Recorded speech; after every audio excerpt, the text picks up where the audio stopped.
Peluang John Hartman untuk memanggil 3 pemain naturalisasi baru ke skuad Garuda kini semakin terbuka lebar menjelang Piala AFF 2026 ini. Nama Ilius Al-Haf kini kembali muncul, dibahas di tengah skuad Garuda bersiap untuk menatap turnamen penting di tahun 2026 ini. Peluang comeback-nya Sadil Ramdhani untuk membela timnas Indonesia kini semakin terbuka di tengah kepatihan John Hartman. Nama Iver Jenner kini semakin santer dikabarkan akan bergabung ke Persija Jakarta dengan status bebas transfer. Duel J. Itzes dan juga Emil Audero di Liga Italia bersama klubnya masing-masing kini menarik perhatian para penggemar.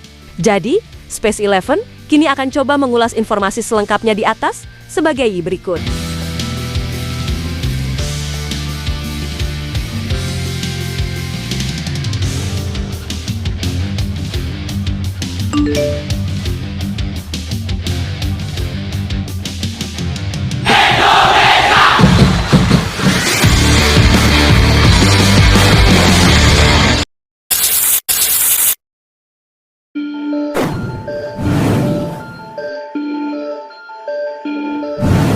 Piala AFF kini menjadi tantangan tersendiri bagi John Hartman di skuad Garuda. Pasalnya, turnamen ini tidak masuk ke dalam kalender FIFA, sehingga sejumlah pemain yang berkarir di Eropa dipastikan sulit dilepas oleh klubnya. Namun, meski begitu, peluang tetap terbuka lebar melalui pemanggilan pemain yang berkarir di Asia Tenggara, termasuk opsi penyerang naturalisasi tambahan yang dinilai siap mendongkrak daya gedor skuad Garuda. Ya, Piala AFF edisi kali ini memang kembali menjadi ajang penting bagi timnas Indonesia untuk menunjukkan konsistensi dan kematangan tim di level Asia Tenggara. Namun demikian, situasi kali ini tidak sepenuhnya ideal, di mana turnamen tersebut tidak termasuk ke dalam agenda resmi FIFA, sehingga klub-klub Eropa tidak memiliki kewajiban untuk melepas pemainnya ke tim nasional. Kondisi ini membuat John Hartman harus memutar otak dalam menyusun komposisi terbaik. Akibatnya, sejumlah nama yang selama ini menjadi andalan, seperti Ole Romeni, Miliano Jonathans, hingga Ragnar Oratmangoen, berpotensi absen. Namun meski begitu, peluang tetap terbuka karena liga-liga di Asia Tenggara biasanya diliburkan selama Piala AFF berlangsung. Dengan demikian, maka pemain yang merumput di kawasan ini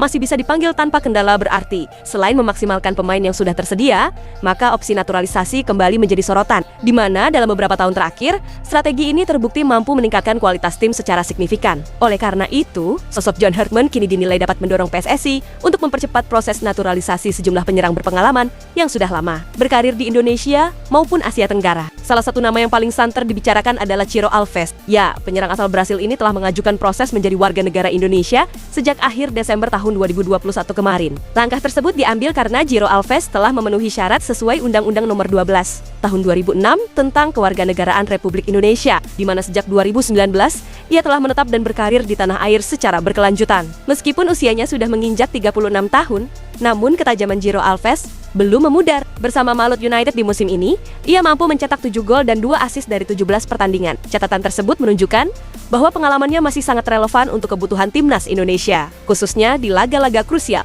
Selain Ciro Alves, nama David Da Silva juga layak masuk radar, di mana mantan striker Persib Bandung itu kembali menunjukkan performa impresif bersama Malut United di Super League di musim ini. Tercatat dari 16 pertandingan, David Da Silva berhasil mengoleksi 7 gol dan 3 assist. Statistik ini menegaskan bahwa dirinya masih menjadi salah satu penyerang paling produktif di kompetisi domestik. Ya, tidak hanya soal performa, David Da Silva juga telah memenuhi persyaratan administrasi untuk mengajukan proses naturalisasi, di mana prosesnya bahkan dikabarkan sudah berjalan sejak awal tahun ini. Jika seluruh tahapan dapat diselesaikan tepat waktu, maka David Da Silva berpotensi menjadi solusi instan bagi lini depan timnas Indonesia di Piala AFF nanti. Sementara itu, opsi ketiga datang dari pemain berdarah Indonesia, yaitu Ilius Al-Haf, berbeda dengan 2 nama sebelumnya, di mana proses naturalisasi Ilius Al-Haf dinilai bisa berjalan lebih cepat karena memiliki garis keturunan Indonesia. Pemain yang sempat berkarir di Belanda itu diketahui pernah membela sejumlah klub seperti Sparta Rotterdam, SC Cambuur, dan Almere City. Di musim ini, Ilius Al-Haf memperkuat Bangkok United, salah satu klub papan atas di Liga Thailand. Dari 24 pertandingan yang telah dijalani, ia berhasil mencatatkan 5 gol dan 2 assist. Walau tidak terlalu mencolok, namun kontribusinya cukup konsisten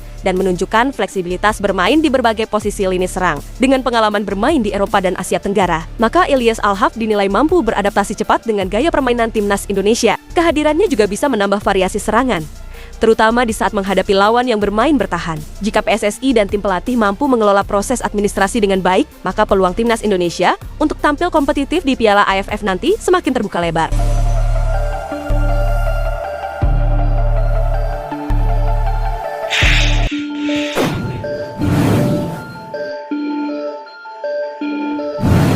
Manajer Persija Jakarta, yaitu Ardi Jah Joko, tidak membantah sekaligus tidak membenarkan soal Iver Jenner yang akan segera dikontrak. Memang waktu itu sempat ada pembicaraan, tetapi perkembangannya saya belum update lagi, kata Ardi kepada CNN Indonesia. Saya masih menunggu, ucapnya pada Senin pagi tadi di saat ditanya soal Iver Jenner. Ya, sejatinya nama Iver Jenner sudah dikait-kaitkan dengan Persija sejak awal musim ini. Namun, hingga bursa transfer ditutup, pemain berposisi gelandang tersebut tidak jadi bergabung. Kini, di tengah jendela transfer, nama Iver Jenner kembali dikaitkan dengan Persija. Bahkan, rumornya semakin kencang dibandingkan dengan sebelumnya. Transfermarkt, sebuah web yang berfokus ke isu-isu transfer, menyebutkan bahwa Iver Jenner kian dekat dengan Persija, di mana saat ini Iver Jenner sendiri berstatus bebas transfer sebagaimana aturan Bosman Rule. Persija Jakarta dikabarkan tertarik dengan Iver Jenner, yang kontraknya di FC Utrecht berlaku hingga Juni 2026, tulis Transfermarkt. Gelandang tersebut sebelumnya mengakui bahwa ia terbuka untuk mencari klub baru di bursa transfer Januari, tulis akun tersebut yang menggambarkan situasi sang pemain saat ini. Ya,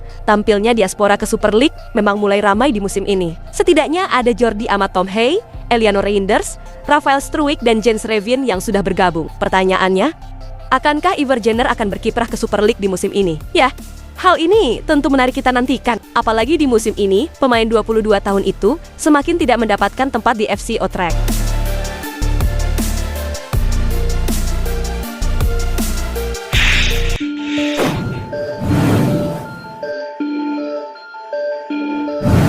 Sadil Ramdhani kini kembali menyalakan asa untuk bisa kembali berkostum timnas Indonesia. Pemain sayap Persib Bandung itu mengaku merindukan atmosfer membela skuad Garuda setelah lebih dari 1 tahun tidak mendapat kesempatan tampil di level internasional. Kerinduan tersebut tidak terlepas dari keinginannya untuk kembali bersaing di tim nasional. Terlebih dengan hadirnya era baru di bawah kepemimpinan John Hartman sebagai pelatih kepala. Sadil menegaskan bahwa panggilan timnas Indonesia selalu menjadi mimpi setiap pemain Indonesia. Kami sebagai pemain Indonesia tentu rindu untuk bermain di timnas Indonesia. Siapa yang tidak ingin membela timnas Indonesia?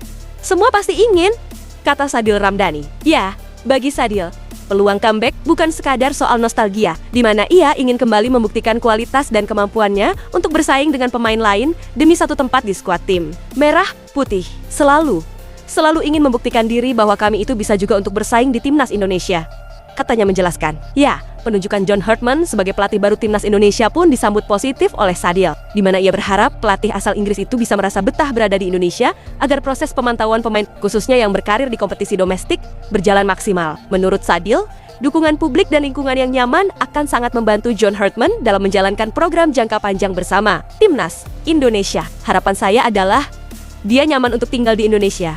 Itu yang pertama, banyak dukungan dari masyarakat Indonesia untuk program dia ke depannya. Bagaimana timnas Indonesia ini bisa lebih berkembang dan maju. Dan buat saya adalah semoga sukses untuk di awal kedatangan di Indonesia dan di akhir dia berada di sini, pungkas sang pemain.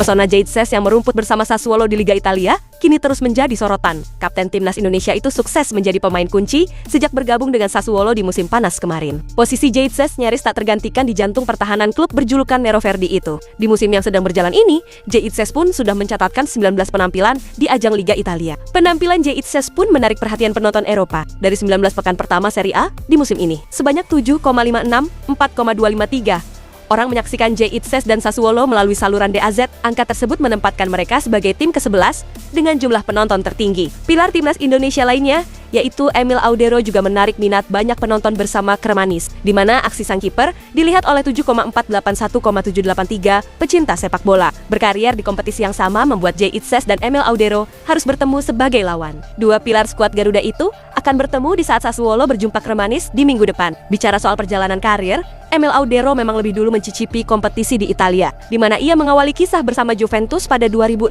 silam. Kemudian, Audero sempat dipinjamkan ke Venezia, Sampdoria, dan Inter Milan. Setelah dibeli permanen oleh Como, Audero pun dipinjamkan lagi ke Cremonese. Adapun Jade Sess datang ke Italia pada 2023 yang lalu dengan bergabung ke Venezia, di mana sang palang pintu bermain di sana selama 2 tahun sebelum menerima pinangan Sassuolo. Itulah ulasan terkini hangat dan menarik yang dapat kami sajikan hari ini. Jangan lupa, dukung terus tim Merah Putih di channel ini, dan salam olahraga.